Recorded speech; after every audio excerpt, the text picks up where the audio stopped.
ओम साई राम। अध्याय 21 व 22। गुरु कृपा हो तो ईश्वर की कृपा भी होती है।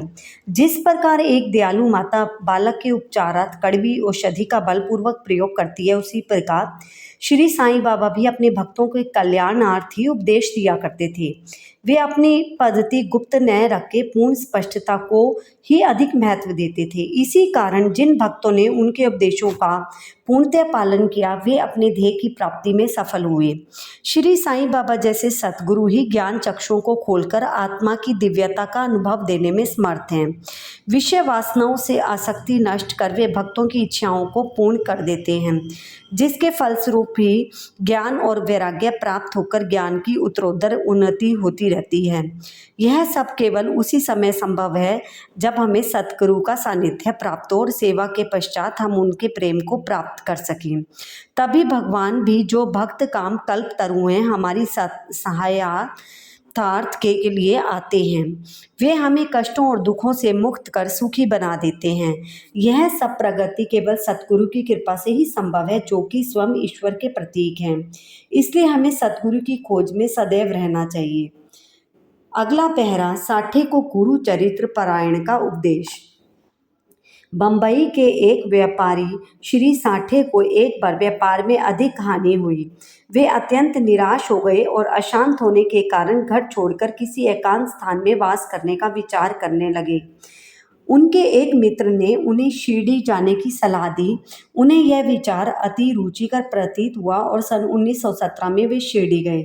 बाबा के सनातन पूर्ण ब्रह्म दीप्तिमान निर्मल और विशुद्ध स्वरूप के दर्शन कर उनके मन की व्याग्रता नष्ट हो गई और उनका चित्त शांत व स्थिर हो गया। उन्होंने सोचा कि गत जन्मों के संचित शुभ कर्मों के फल स्वरूप ही आज मैं साईं बाबा के पवित्र चरणों तक पहुँचने में समर्थ हो चुका हूँ। श्री साठे दृढ़ संकल्प के व्यक्ति थे, इसलिए उन्होंने शीघ्र ही गुरु चरित्र का पारायण प्रारंभ कर दिया। जब एक सप्ताह में ही चरित्र की प्रथम आवृत्ति समाप्त हो गई, तब बाबा ने उसी रात्रि को उन्हें एक स्वप्न दिया, जो इस प्रकार है। बाबा अपने हाथ में गुरु चरित्र लिए हुए थे और श्री साठे को कोई विषय समझा रहे थे तथा श्री साठे सम्मुख बैठे ध्यान पूर्वक श्रवण कर रहे थे। जब उनकी निद्रा भंग हुई तो स्वप्न को स्मरण कर वे बहुत ही प्रसन्न हुए। उन्होंने विचार किया कि यह बाबा की अत्यंत कृपा है, जो इस प्रकार अचेतन अवस्था में पड़े हुए को जागृत कर उन्हें गुरु चरित्र का अमृत पान करने का अवसर प्रदान करते हैं। उन्होंने यह स्वप्न श्री काका साहेब दीक्षित को सुनाया और श्री साईं बाबा के पास प्रार्थना करने को कहा कि इसका यथार्थ अर्थ क्या है और क्या एक सप्ताह का पारायण ही मेरे लिए पर्याप्त है अथवा इसे पुण्य आरंभ करूं। श्री काका साहेब दीक्षित ने उचित अवसर पाकर बाबा से पूछा कि हे देव, इस दृष्टांत से आपने श्री साठे को क्या उपदेश दिया है? क्या वे पारायण सप्ताह स्थगित कर दें? वे सरल हृदय भक्त हैं, इसलिए उनकी मनोकामना आप पूर्ण करें और हे देव, कृपा कर उन्हें इस स्वप्न का यथार्थ अर्थ भी समझा दें। तब बाबा बोले कि उन्हें गुरु चरित्र का एक सप्ताह और पारायण करना उचित है। यदि वे ध्यान पूर्वक पाठ करेंगे तो उनका चित्त शुद्ध हो जाएगा और शीघ्र ही कल्याण होगा और ईश्वर भी प्रसन्न होकर उन्हें भवबंधन से मुक्त कर देंगे। इस अवसर पर श्री हेमांड पंत भी वहां उपस्थित थे और बाबा के चरण कमलों की सेवा कर रहे थे। बाबा के वचन सुनकर उन्हें विचार आया कि साठे को केवल एक सप्ताह के पारायण से ही मनवांछित फल की प्राप्ति हो गई, जबकि मैं गत 40 वर्षों से गुरु चरित्र का पारायण कर रहा हूँ, जिसका परिणाम अब तक न निकला है। उनका केवल 7 दिनों का शिरडी का निवास सफल हुआ और मेरा गत 7 वर्ष का वास क्या व्यर्थ हो गया। चातक पक्षी के समान मैं सदा उस कृपाधान की राह देखता रहता हूँ, जो मेरे ऊपर अमृत वर्षा करेंगे। वे कब मुझे उपदेश देने की कृपा करेंगे? ऐसा विचार उनके मस्तिष्क में आया ही था कि बाबा को सब ज्ञात हो गया और हेमांड पंत को ऐसा विचार जानकर बाबा ने तुरंत ही आज्ञा दी कि श्यामा के यहाँ जाओ और कुछ समय उनसे वार्तालाप करके 15 रुपये दक्षिणा में ले आओ। बाबा को दया आ गई थी, इसी कारण उन्होंने ऐसी आज्ञा दी। उनकी अवज्ञा करने का साहस भी किसमें था। श्री हेमांड पंत श्री श्यामा के घर पहुंचे और इस समय श्यामा स्नान करके धोती पहन रहे थे। उन्होंने बार बार आकर हेमांड पंत से पूछा, यहाँ कैसे? जान पड़ता है आप मस्जिद से ही आ रहे हैं, तथा आप ऐसे व्यथित और उदास क्यों हैं? आप अकेले ही क्यों आए हैं? आइए बैठिए और थोड़ा विश्राम तो कीजिए। जब तक मैं पूजन नादि से निवृत्त हो जाऊं, तब तक आप कृपा करके पान आदि ले लें। इसके पश्चात ही हम और आप सुखपूर्वक वार्तालाप करेंगे। ऐसा कहकर वे भीतर चले गए। दालान में बैठे बैठे हेमांड की दृष्टि अचानक खिड़की पर रखी नाथ भागवत पर पड़ी, और नाथ भागवत श्री एकनाथ द्वारा महाभागवत के 11वें स्कंद पर मराठी भाषा में की गई एक टीका है। श्री साईं बाबा की आज्ञा अनुसार श्री बापू साहेब जोग और श्री काका साहेब दीक्षित शिरडी में नित्य भगवत गीता का मराठी टीका सहित, जिसका नाम भावार्थ दीपिका या ज्ञानेश्वरी है, नाथ भागवत और एकनाथ का महान ग्रंथ भावार्थ रामायण का पठन किया करते थे। जब भक्तगण बाबा से कोई प्रश्न पूछने आते थे, कभी आंशिक रूप में उत्तर देते, कभी उनके भागवत तथा प्रमुख ग्रंथों का श्रवण करने को कहते थे, जिन्हें सुनकर भक्तों को अपने प्रश्नों के पूर्णतया संतोषप्रद उत्तर प्राप्त हो जाते थे। श्री हेमांड पंत श्री नित्य प्रीतिनाथ भागवत के कुछ अंशों का पाठ किया करते थे।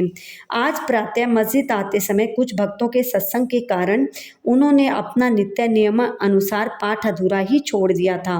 उन्होंने जैसे ही यह ग्रंथ उठाकर खोला तो वे अपने अपूर्ण भाग का पृष्ठ सामने देखकर आश्चर्यचकित रह गए।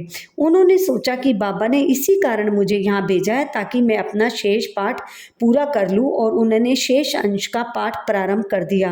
पाठ पूर्ण होते ही श्यामा भी बाहर आए और उन दोनों में इस प्रकार का वार्तालाप होने लगा। श्यामा बोले, इस परमेश्वर की लीलाएं अगाध हैं, जिनका कोई पार नहीं। वे लीलाओं से अलिप्त होकर सदैव विनोद किया करते हैं। हमें अज्ञानी जीव ऐसे इंसान को कैसे समझ सकते हैं? बाबा स्वयं ही क्यों नहीं करते? आप सरीखे विद्वान को मुझ जैसे मूर्ख के पास क्यों भेजा है? उनकी कार्य प्रणाली ही कल्पना के परे है। मैं तो इस विषय में केवल इतना ही कह सकता हूँ कि वे लौकिक नहीं हैं। इस भूमिका के साथ साथ श्यामा ने कहा कि अब मुझे एक कथा की स्मृति हो आई, जिसे मैं व्यक्तिगत रूप से जानता हूँ।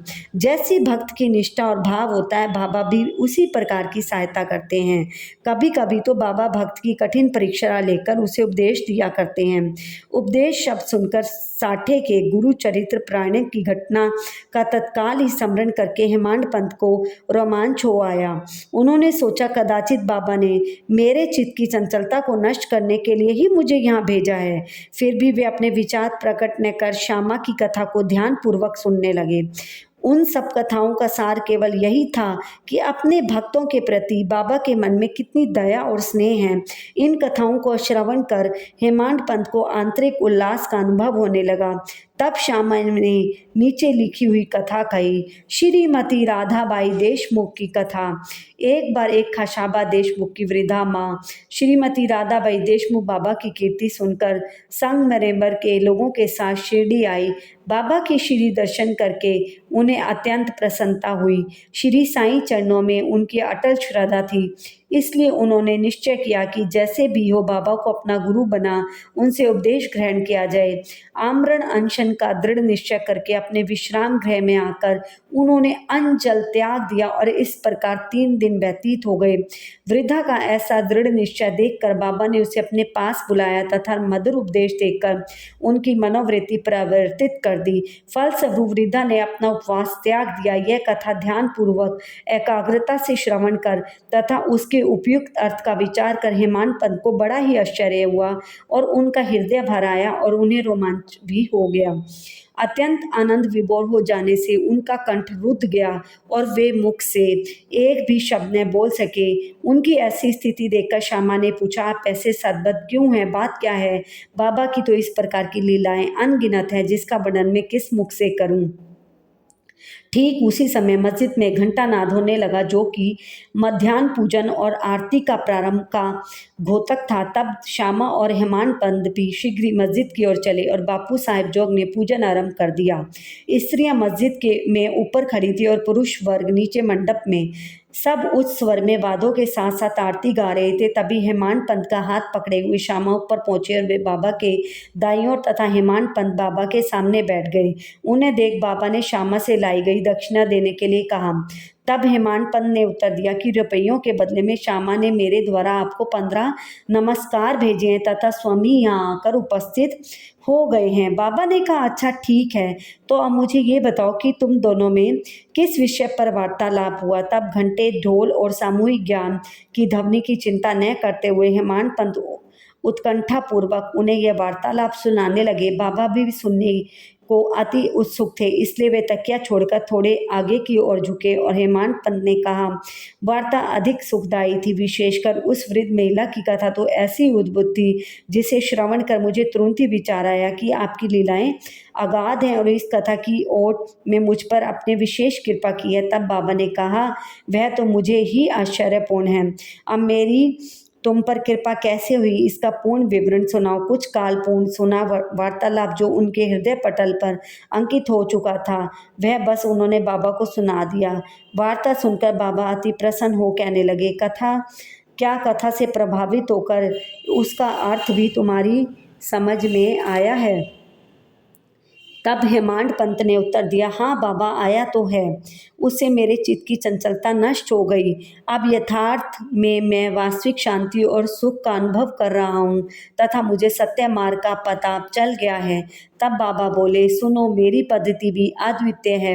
यदि इस कथा का स्मरण रखोगे तो बहुत ही उपयोगी सिद्ध होगी। आत्मज्ञान प्राप्त करने के लिए ध्यान अति आवश्यक है और यदि तुम इसका निरंतर अभ्यास करते रहोगे तो कुप्रवृत्तियां शांत हो जाएंगी। तुम्हें आसक्ति रहित होकर सदैव ईश्वर का ध्यान करना चाहिए, जो सब प्राणियों में व्याप्त है और जब इस प्रकार मन एकाग्र हो जाएगा तुम्हें ध्येय प्राप्ति हो जाएगी। मेरे निराकार सच्चिदानंद स्वरूप का ध्यान करो, जैसे कि तुम मुझे दिन रात यहाँ देखते हो। इस प्रकार तुम्हारी वृत्तियाँ केंद्रित हो जाएंगी तथा ध्याता, ध्यान और ध्येय का पृथक्त्व नष्ट हो ध्याता चैतन्य से और एकत्व को प्राप्त कर ब्रह्म के साथ अभिन्न हो जाएगा। कछुई नदी के इस किनारे पर रहती है तथा उसके बच्चे दूसरे किनारे पर। न वह उन्हें दूध पिलाती है, न हृदय से लगा कर रखती है, वरन केवल उनकी प्रेम दृष्टि से ही उनका भरण पोषण हो जाता है। छोटे बच्चे भी कुछ न कर सके, केवल अपनी माँ का ही स्मरण करते रहते हैं। उन छोटे छोटे बच्चों पर कछुई की केवल दृष्टि ही उन्हें अमृत तुल्य आहार और आनंद प्रदान करती है। ऐसा ही गुरु और शिष्य का भी संबंध है।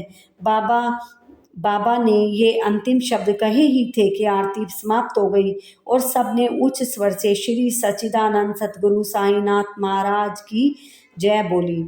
आरती समाप्त होने पर प्रसाद वितरण हुआ और बापू साहेब जोग हमेशा की तरह आगे बढ़े और बाबा को नमस्कार कर कुछ मिश्री का प्रसाद दिया और यह मिश्री हेमांड पंत को देकर वे बोले, यदि तुम इस कथा की अच्छी तरह से सदैव स्मरण रखोगे तो तुम्हारी भी स्थिति इस मिश्री के समान मधुर होकर समस्त इच्छाएं पूर्ण हो जाएंगी और तुम सुखी हो जाओगे। हेमांड पंत ने बाबा को साष्टांग प्रणाम किया और स्तुति की कि प्रभु इस प्रकार दया कर सदैव मेरी रक्षा करते रहो। तब बाबा ने आशीर्वाद देकर कहा कि इन कथाओं का श्रवण कर नित्य मनन और नित्यधारण आसन कर तत्व को ग्रहण करो, तब तुम्हें ईश्वर का सदैव स्मरण बना रहेगा और वह स्वयं तुम्हारे समक्ष अपने स्वरूप को प्रकट कर देंगे। अगला पहरा अपने बर्ताव के संबंध में उपदेश। नीचे दिए गए अमूल्य वचन सर्व साधारण भक्तों के लिए हैं और यदि उन्हें ध्यान में रखकर आचरण में लाया गया तो सदैव ही कल्याण होगा। जब तक किसी से कोई पूर्व नाता या संबंध न हो तब तक कोई किसी के समीप नहीं जाता। यदि कोई मनुष्य या प्राणी तुम्हारे समीप आए तो उसे अभद्रता से न ठुकराओ, उसका स्वागत कर आदर पूर्वक बर्ताव करो। यदि प्यासे को जल और भूखे को भोजन और नंगे को वस्त्र और आगंतुक को अपना दालान विश्राम करने को दोगे तो भगवान श्री हरि तुमसे निसंदेह प्रसन्न होंगे। यदि कोई तुमसे द्रव्य याचना करे और तुम्हारी इच्छा देने की न हो तो न दो, परंतु उसके साथ अभद्र व्यवहार न करो। तुम्हारी कोई कितनी भी निंदा क्यों न करे, फिर भी कटु उत्तर देकर तुम उस पर क्रोध न करो। यदि इस प्रकार ऐसे प्रसंगों से सदैव बचते रहोगे तो यह निश्चित ही तुम सुखी रहोगे। संसार चाहे उलट पुलट हो जाए, परंतु तुम्हें स्थिर रहना चाहिए। सदा अपने स्थान पर दृढ़ रहकर गतिमान दृश्य को शांतिपूर्वक देखो। एक को दूसरे से अलग रखने वाले भेद की दीवार को नष्ट कर दो, जिससे अपना मिलन पथ सुगम हो जाए। द्वैत भाव ही भेद वृत्ति है और जो शिष्य को अपने गुरु से पृथक कर देती है। इसलिए जब तक उसका नाश न हो जाए तब तक अभिन्नता प्राप्त करना संभव नहीं है। अल्लाह मालिक अर्थात ईश्वर ही सर्वशक्तिमान है और इनके सिवा अन्य कोई संरक्षण करता नहीं है। उनकी कार्य प्रणाली अलौकिक, अनमोल और कल्पना से परे है। उनकी इच्छा से ही सब कार्य होते हैं। वे ही मार्ग प्रदर्शन कर सभी इच्छाएं पूर्ण करते हैं। ऋण अनुबंध के कारण ही हमारा संगम होता है, इसलिए हमें परस्पर प्रेम करके एक दूसरे की सेवा कर सदैव संतुष्ट रहना चाहिए। जिसने अपने जीवन का ध्येय पा लिया वही धन्य और सुखी है। अगला पहरा निंदा संबंधी उपदेश। उपदेश देने के लिए किसी विशेष समय या स्थान की प्रतीक्षा न कर बाबा यथा योग्य समय पर ही स्वतंत्रता पूर्वक उपदेश दिया करते थे। एक बार एक भक्त ने बाबा की अनुपस्थिति में दूसरों लोगों के सम्मुख किसी को अपशब्द कहे और गुणों की उपेक्षा कर उसने अपने भाई के दोषारोपण में इतने कटु वाक्यों का प्रयोग किया कि सुनने वाले को भी उनके प्रति घृणा होने लगे। बहुधा देखने में भी आता है कि लोग व्यर्थ ही दूसरों की निंदा कर झगड़ा और बुराइयां उत्पन्न करते हैं। संत तो निंदा को दूसरे की ही दृष्टि से देखते हैं। उनका कथन है कि शुद्धि के लिए अनेक विधियों में मिट्टी, जल और साबुन पर्याप्त है, परंतु निंदा करने वालों की उपयोगिता भिन्न ही होती है। वे दूसरे के दोषों को अपनी जीवा से दूर करते हैं। इस प्रकार वे दूसरों की निंदा कर उनका उपकार ही किया करते हैं, जिसके लिए वे धन्यवाद के पात्र हैं। निंदक को उचित मार्ग पर लाने के लिए साईं बाबा की पद्धति सर्वथा ही भिन्न थी। वे तो सर्वज्ञ थे ही, इसलिए उस निंदक के कार्य को वे समझ गए और मध्याह्न काल में जब लेंडी के समीप उनसे भेंट हुई तब उन्होंने बिष्ठा खाते हुए एक सूअर की ओर उंगली उठाकर उससे कहा कि देखो यह कितने प्रेम पूर्वक बिष्ठा खा रहा है। तुम भी जी भरकर अपने भाइयों को सदा अपशब्द कहा करते हो और यह तुम्हारा आचरण भी ठीक उसी के सदृश है। अनेक शुभ कर्मों के परिणाम स्वरूप भी तुम्हें मानव तन प्राप्त हुआ है। इसलिए यदि तुम्हें इस प्रकार आचरण किया तो शिरडी तुम्हारी सहायता क्या कर सकेगी। भक्त ने उपदेश ग्रहण कर लिया और वहां से चला गया। इस प्रकार प्रसंगानुसार ही वे उपदेश दिया करते थे। यदि उन पर ध्यान देकर नित्य उनका पालन किया जाए तो आध्यात्मिक ध्येय अधिक दूर न होगा। एक कहावत प्रचलित है, यदि मेरा श्री हरि होगा तो मुझे चारपाई पर बैठे बैठे ही भोजन पहुंचाएगा। यह कहावत भोजन और वस्त्र के विषय में सदैव प्रतीत हो सकती है, परंतु यदि कोई इस पर विश्वास कर आलस्यवश बैठा रहे तो वह आध्यात्मिक क्षेत्र में कुछ भी प्रगति न कर उल्टे पतन की और घोर अंधकार में गिर जाएगा। इसलिए आत्म अनुभूति प्राप्त करने के लिए प्रत्येक को अनवरत परिश्रम करना चाहिए और जितना प्रयत्न वह करेगा उतना ही उसके लिए लाभप्रद भी होगा। बाबा ने कहा, मैं तो सर्वव्यापी हूँ और विश्व के समस्त भूतों और चराचर में व्याप्त रहकर भी अनंत हूँ। केवल उनके भ्रम निवारणार्थी जिनकी दृष्टि में 4.5-3 हाथ के मानव थे स्वयं सगुण रूप धारण करके अवतीर्ण हुए। इसलिए जो भक्त अनन्य भाव से उनकी शरण में आए और जिन्होंने दिन रात उनका ध्यान किया उन्हें उनसे अभिन्नता प्राप्त हुई। जिस प्रकार की माधुर्य और मिश्री लहर और समुद्र नेत्र और कांति में अभिन्नता हुआ करती है, जो आवागमन के चक्र से मुक्त होना चाहें वे शांत और स्थिर होकर अपना धार्मिक जीवन व्यतीत करें। दुखदायी कटु शब्दों के प्रयोग से किसी को दुखित न कर सदैव उत्तम कार्यों में संलग्न रहकर अपना कर्तव्य करते हुए अनन्य भाव से भय रहित होकर उनकी शरण में जाना चाहिए। जो पूर्ण विश्वास से उनकी लीलाओं का श्रवण कर उनका मनन करेगा, अन्य वस्तुओं की चिंता त्याग देगा, उसे निसंदेह ही आत्म अनुभूति की प्राप्ति होगी।